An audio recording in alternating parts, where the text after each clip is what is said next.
Intellectually, I understand that all of us are going to die, that humanity will perish and fall back into perfect obscurity. Maybe not tomorrow or for a million years, but eventually, all we ever made will be dust.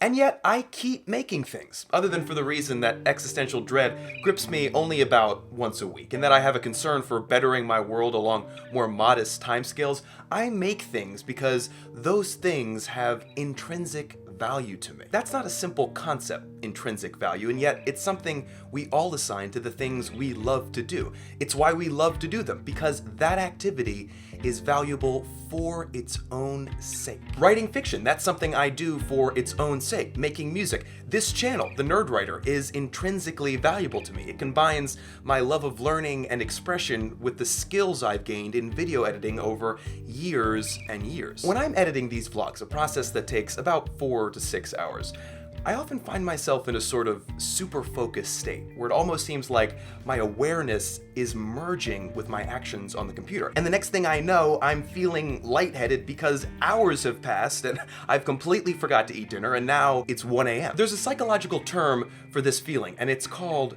flow. It's a concept introduced by Hungarian psychology professor Mihaly Csikszentmihalyi when he became fascinated by how artists got lost in their work. When Csikszentmihalyi talked to painters or athletes or scientists, they all described to him similar feelings of heightened focus. One composer described it like this: "You are in an ecstatic state to such a point that you feel as though you almost don't exist. My hand seems devoid of myself and I have nothing to do with what is happening. I just sit there in a state of awe and wonderment, and the music just flows out of me." It was this continual reference to the image of being in a river or water flowing that gave Csikszentmihalyi the name for his phenomenon, and it seems about as old as humanity is. Historical sources suggest that Michelangelo may have been in a state of flow while painting the Sistine Chapel. It's reported that he would paint for days at a time, forsaking food or sleep. In The Tao of Jeet, Bruce Lee instructs, "Empty your mind, be formless, shapeless,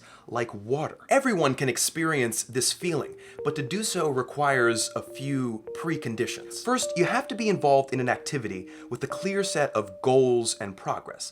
The task at hand must have clear and immediate feedback, and most importantly, there has to be a good balance between the perceived challenges of a task and one's perceived skills. Csikszentmihalyi developed a model for his idea, and it looks like this. On the y-axis is the challenge level, and on the x-axis is the skill level. As you can see, when the challenge is really hard and the skills are really low, that's gonna cause anxiety because you know what you want to do, but you can't even get close to achieving it. Any kind of representative drawing fits that category for me. Only when the challenge level is high and you have the skills to match can a state of flow be achieved. The composer I quoted above had been working at his craft for decades. The process was second nature to him. A pro athlete who gets in the zone, another synonym for flow, practices for the balance of his life. I've been video editing for 10 years, and because of all those years of hard-earned technique, I can see what I want to do like a mechanic can see how the pieces of a car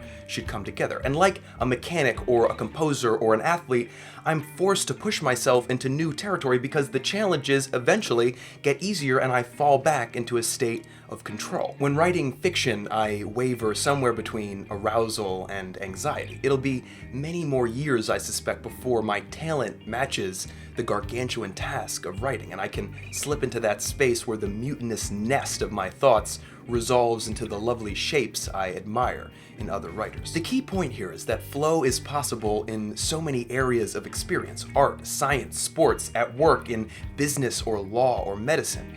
But its vital prerequisite in all those cases is an extended devotion to craft. We all have the ability to distinguish between different qualities of pleasure. Being in a flow state seems to me to be made of pure stuff, not just for what it achieves, but for what it is. I don't know why human beings can experience intrinsic value in the activities that they choose to love, but I'm happy to go along for the ride.